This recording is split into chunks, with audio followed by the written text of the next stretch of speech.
Welcome back to my YouTube channel, Honey Poise Double Mix Vlog. Magluluto naman tayo ng udang. Sa tawag sa amin ito na isda. Sa Bisaya, tawag sa amin spirit. Sa Tagalog, yun na yun siguro maliliit na tambakol. Tama, yan o. Paksiw.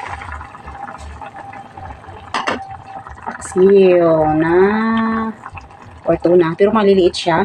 Tawag sa amin is pirit. Masarap itaksiw ito mga kahanip. Hindi ko na binidyohan kanina. Nilagyan ko ng mga sahog. Sahog. May kamatis. Nilagyan ko ng kamatis. May kalabansi. May bawang. May sili. Lalagyan ko rin to ng talong. Paksiw na. May talong. Masarap kasi ang... Ayan, mamaya. Ilalagay ko na yung... Alam niyo ba kung bakit hindi ko pinagsabay ang talong at saka yung isda para hindi malata yung ating talong. Kaya ngayon, pwede mo nang ilagay ang talong basta malapit na maluto yung ating isda na ano pala yan, makaril. Makaril pala ang tawag niyan. At saka little tuna. Maliliit ba pero masarap. Masarap din ito. Masarap din to ihaw. Yung ganitong isda. Gusto ko kasi to sa paksiw. At saka isunod na rin natin yung ating yung talong ko na galing from the garden. 2 piraso lang naman.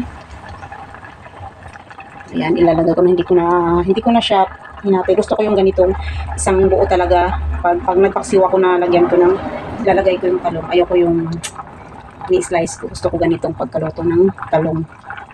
Ihalo sa paksiw. Ayan, mamaya konti palambutin natin, wag yung lata, as in parang half cook lang na pagkaluto ng talong kasi masarap yung hindi lata yung ating nilutong talong na hinalo sa paksiw. Mamaya konti, yung medyo konti na rin yung sabaw niya, saka na natin ihain para kakain na rin. Ayan mga kahani, pwede na yung talong, wag lang yung sobrang lata. Mas masarap kasi pag half cook lang. Ayan. Gusto ko yung half lang na pagkaluto sa talong. Paksiw na makaril yan. Tawag niyan yung maliit na tuna.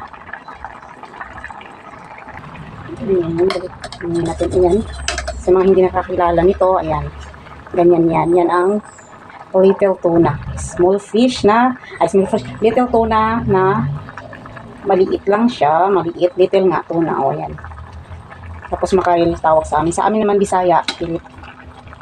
Ayan, okay na yung talong. Pwede na yan. Ayan, patayin na natin yung apoy. Sa mga hindi pala nakasubscribe ng aking YouTube channel, subscribe na po para updated kayo palagi sa aking mga susunod ng mga videos. Honey Poise Double Mix Vlog. Bye-bye! Thank you for watching!